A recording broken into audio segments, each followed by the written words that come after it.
সকলকে নমস্কার। গীতা পাঠের এই 30তম পর্বে আজকে আমরা এসে পৌঁছেছি।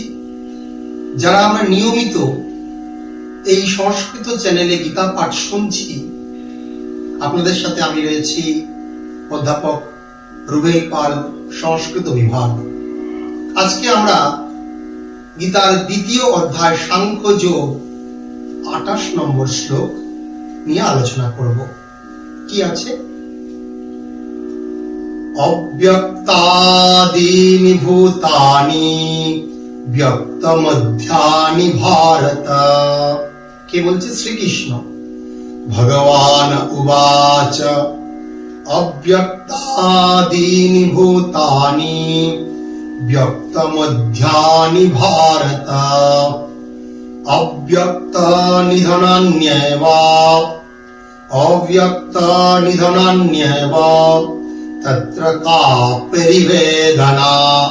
ঠিক, এই যে আমাদের আজকের শ্লোকটি, এর অর্থ বুঝতে গেলে আমাদের প্রেক্ষাপট জানতে হবে। কি বলছে না, শ্লোকের অর্থ হচ্ছে যে অব্যক্তাদীনি ভূতানি, এই সমস্ত প্রাণী জগৎ, সমস্ত কুল আদিতে, সৃষ্টির আদি লগ্নে যখন থেকে প্রকাশিত হয়েছে, তারা আদি লগ্নে অপ্রকাশিত ছিল, অর্থাৎ ম্যানিফেস্টেড ফর্ম ছিল না।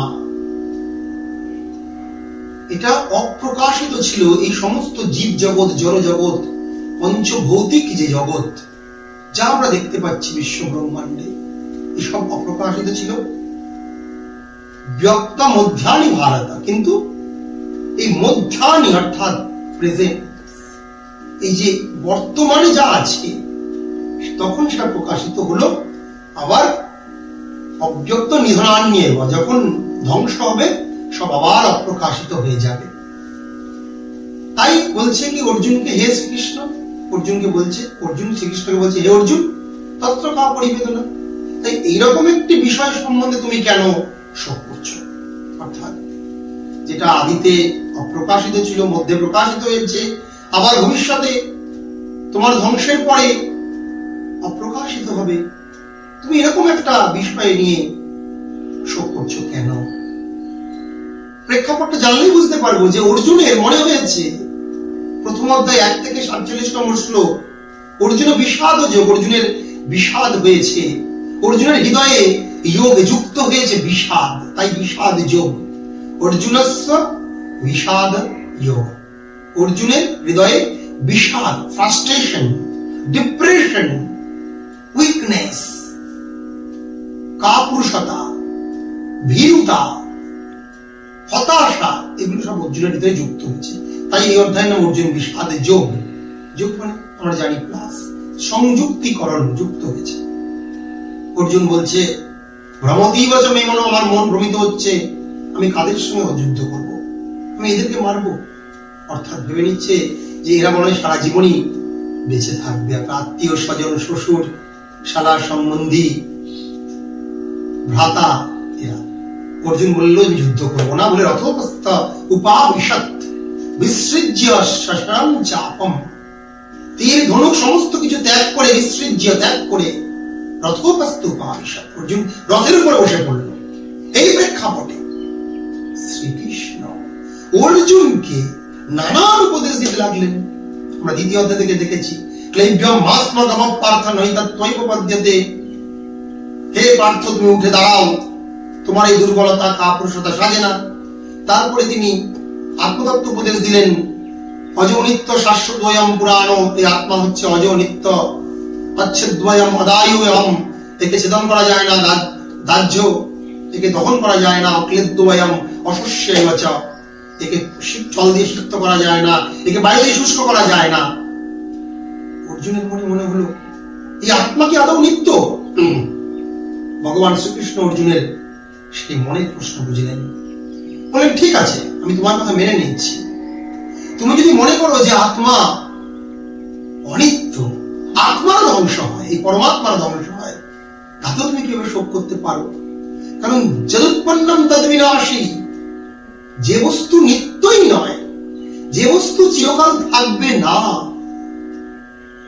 সেই বস্তুকে নিয়ে তুমি কিভাবে শোক করতে পারো?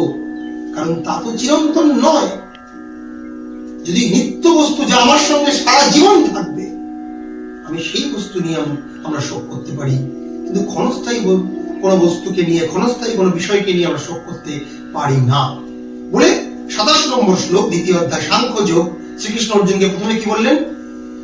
জাতস্য হি ধ্রুবো মৃত্যুঃ ধ্রুবং জন্মামৃতস্য চ তস্মাৎ অপরিহার্যের্থে ন ত্বং শোচিতুমর্হসি। অর্থাৎ যা জন্মাবে, জাতস্য হি নিশ্চিত রূপে ধ্রুব মৃত্যু, তার মৃত্যু হবেই। আমার মৃতস্য হি ধ্রুবম জন্ম, ধ্রুবম জন্ম মৃতস্য চ, অর্থাৎ যা মরে যাবে তার সে আবার জন্মাবে। তস্মাৎ, তাই এই অপরিহার্য জন্ম মৃত্যু যে বিষয়গুলো, যে বস্তুগুলো হয়, অর্থাৎ তোমার আত্মীয় স্বজন সেলা সম্বন্ধী, তুমি তাদেরকে নিয়ে কোনোভাবেই শোক করতে পারো না। বরং তুমি জেনে রাখো, এগুলো যাদেরকে তুমি আজকে প্রকাশমান দেখছো, এই যুদ্ধক্ষেত্রে তোমার সম্মুখে গৌরব পক্ষ কারা? তোমার আত্মীয় স্বজন, সেলা সম্বন্ধী, গুরুজন, পিতা, পিতামহ, ভ্রাতা, বন্ধু, সখা, মিত্র, পরিজন, সকলে এরা এখন প্রকাশিত ব্যক্ত মধ্যানি। তাহলে কি বলছে? অব্যক্তা, আজকের যে 28 নম্বর শ্লোক, অব্যক্তাদীনি ভূতানি, অর্থাৎ এই বস্তুগুলো আগে, আদিনি ভূতানি, অর্থাৎ এই প্রাণী জগৎ, এই সমস্ত জীবকুল যা তোমার সামনে আছে, এরা আগে কিন্তু অপ্রকাশিত ছিল।